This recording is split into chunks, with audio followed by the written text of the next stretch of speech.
So I've got 5 more updates on the Galaxy S26 Ultra. Let's get into it. What's up guys, Mr. Phone over here. So first up, we finally have a high-definition 360-degree video of the S26 Ultra in its violet color. Now this isn't the first time we've seen this color, but this is by far the cleanest and most detailed look we've had so far. Interestingly, earlier renders suggested that the bezels on the S26 Ultra would be slightly thicker than those on the S25 Ultra. Turns out that's not accurate. The bezels here are practically identical in size to the previous model. The only element that appears slightly larger is the punch hole camera, and even that difference is extremely minimal and honestly hard to notice unless you're really looking for it. Next up, we have the official render of the white variant of the Galaxy S26. Now, we don't have the S26 Ultra in this color just yet, but you can safely expect the Ultra version to look almost exactly the same. There were some earlier talks suggesting that this white model would come with a fully matching white frame, but that's not entirely accurate. The frame is clearly silver, not white, so it's more of a two-tone finish rather than a completely uniform one. And yes, if you pick up this white variant, you'll be getting a matching S Pen to go along with it. Now here's a small design detail that most people would probably miss. The top camera island layer across the Galaxy S26 lineup is actually transparent, somewhat similar to what Apple did with previous iPhones. But unlike the iPhones, it's very subtle here. Interestingly enough, the S25 Ultra also featured the same transparent layer, and almost nobody noticed it at that time. Moving on, a few days ago we learned that the S26 lineup does not include built-in magnets at all. Instead, Samsung is relying on external cases to provide magnetic functionality for accessories. Naturally, this raises the question of wireless charging standards. You might be wondering whether the S26 Ultra sticks with the older Qi 2.1 standard used on the S25 Ultra. Well, the answer is no. According to the latest certification from the Wireless Power Consortium, the entire S26 lineup supports the newer Qi 2.2 standard.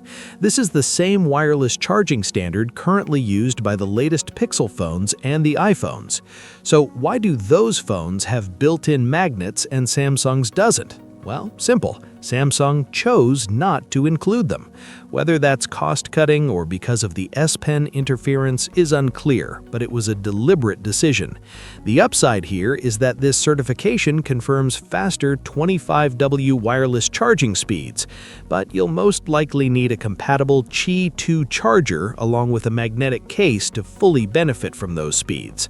Now, on the software side of things, we've been hearing that the S26 lineup will be the first non-Pixel smartphones to feature Google's scam detection functionality, and at this point, that's essentially confirmed.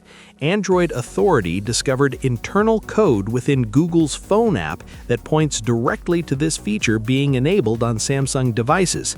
The best part is that you won't need to install Google's dialer app separately. This feature will be built directly into Samsung's own phone app. This is one of my favorite Pixel features because unlike traditional spam detection apps like Truecaller, which only gives warnings before or after a call, this uses on-device Gemini Nano to analyze phone conversations in real time and warn you about potential fraud. If something suspicious is detected, you'll get vibration alerts, on-screen warnings, and even audio prompts. Google says everything happens locally on the device, with no calls recorded or sent to the cloud. Scammers are evolving fast, so if you're not keeping up with their tricks, this feature definitely helps.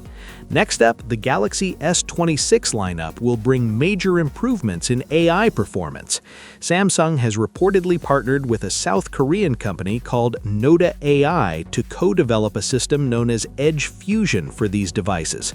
The tech is said to generate AI images in about 1 second.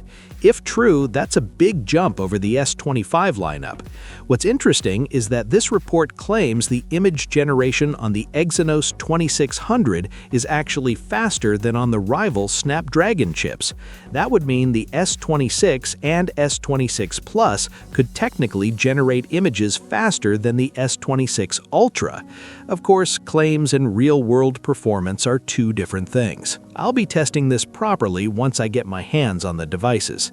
Now, if you want to see why the S26 Ultra not getting this feature is a bad idea, thanks for watching.